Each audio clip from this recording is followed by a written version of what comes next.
ખેડા જિલ્લાના ઠાસરા તાલુકામાં આવેલ જેસાપુરા ગામ જેમાં કાળી તલાવડી વિસ્તારમાં 1.5 વીઘામાં બાજરી કરી હતી ત્યારે ખેડૂતો દ્વારા આક્ષેપ કરવામાં આવ્યો છે કે આ બાજરીનું બિયારણ પૂરેપૂરું ડુપ્લિકેટ અથવા તો જો પૂરા લોટ આવ્યો હોય તે રાશિ છે। અહીંયા ખેડૂતોને બાજરીના ડૂડા ન આપતા 60,000નું એક જ ખેડૂતને નુકસાન થવા પામ્યું છે। આવા તો બીજા કેટલાક ખેડૂતો છે તો અંગે ફરિયાદ કરવા માટે ખેડૂતોએ કંપનીના ટોલ ફ્રી નંબર પર વારંવાર કોલ કર્યા પરંતુ ટોલ ફ્રી નંબર બંધ નીકળ્યો અને જ્યાંથી બિયારણ લીધું તે દુકાનદારને પણ રજૂઆત કરવા છતાં કોઈ પરિણામ ન મળ્યું ત્યારે ખેડૂતો સરકારને અપીલ કર્યા છે કે તમામ બિયારણની જેવા કે બાજરી, દિવેલા, ડાંગર સહિત ખાતરની ઉપર ઉમરેઠ તાલુકા તેમજ ઠાસરા તાલુકામાં ઓચિંતી તપાસ કરવામાં આવે તો ઘણું ખરું બહાર આવે તેમ છે। ચાવડા પ્રહલાદસિંહ દેવીસિંહ ગામ જેસાપુરાની સીમ વિસ્તારની અંદર પાયોનિયર બાજરી આજે રાજેન્દ્રસિંહ કેસરીસિંહ એમના ખેતરની અંદર 1.5 વીઘું બાજરી કરી હવે ખરેખર પાયોનિયર કંપનીવાળા હાથ મૂકવા નથી દેતા તો આજે 1.5 વીઘાની અમારે ઓછામાં ઓછી 80 થી 90 મણ બાજરી થાય।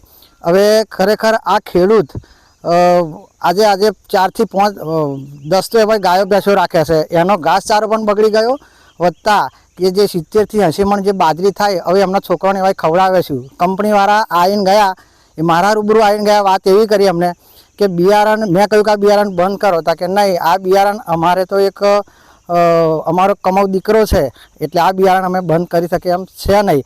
ખરેખર કંપની ઉપર કંઈક થવું જોઈએ અને આ ખેડૂતને વળતર સારું મળવું જોઈએ 50,000 થી 60,000 રૂપિયા મળવા જોઈએ કારણ કે અત્યારે હવે ખેડૂતની જોડે કશું રહ્યું નથી। હવે ખેડૂત બાજરી લાવે કઈથી અત્યારે 500 રૂપિયા 520 રૂપિયા અત્યારે ભાવ છે હવે 15 દિવસ પછી 700 રૂપિયા ભાવ થશે તો આ છોકરાઓને ખવડાવે શું કહેશો તમે સરકારને શું કહેશો? સરકારને મારી એક નમ્ર વિનંતી એવી છે કે ખરેખર આ ખેડૂતને વળતર મળવું જોઈએ અને જો વળતર નહીં મળે તો અત્યારે તમે એક વિચાર કરો કે 1.5 કિલો બાજરીના હવે 720 રૂપિયા લેશે હવે અમારે 720 રૂપિયા તો અમે મણ બાજરી લેવા જઈશું તો અમે 700 રૂપિયા અમે કઈથી લાવી અને આ છોકરાને ખવડાવવા?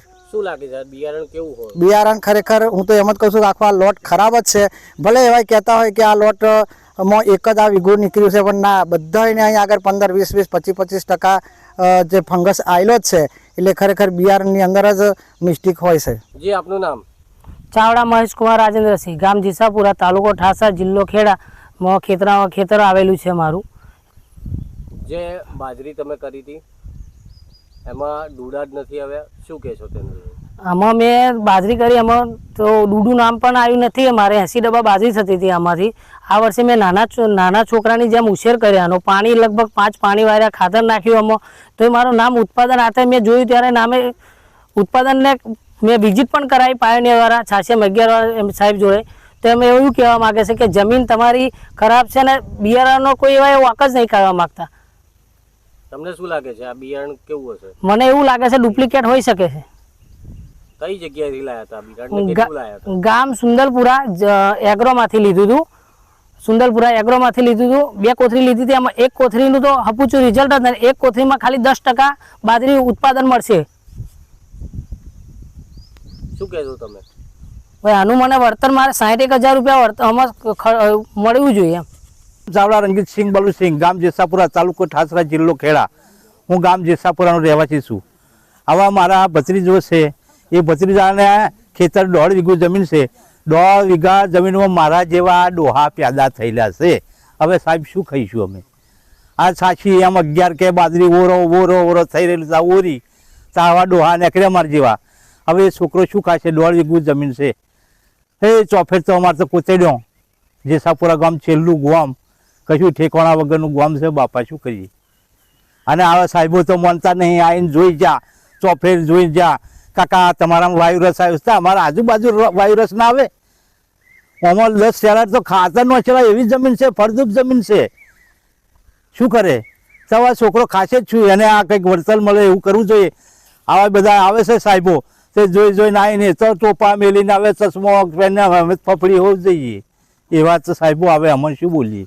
અમને તો બોલવા દે એ કાકા તમે ના બોલશો અમારે જેવા બોલે તો અમને તો ટડકાઈ હોવું ન કહેતો આવી રીતનું છે સાહેબ શું કરીએ? હવે એને વળતર મળે એવું કંઈક કરજો બીજું શું કરીએ? 4-5 તો છોકરા છે 4-5 ભાઈઓ છીએ અમે.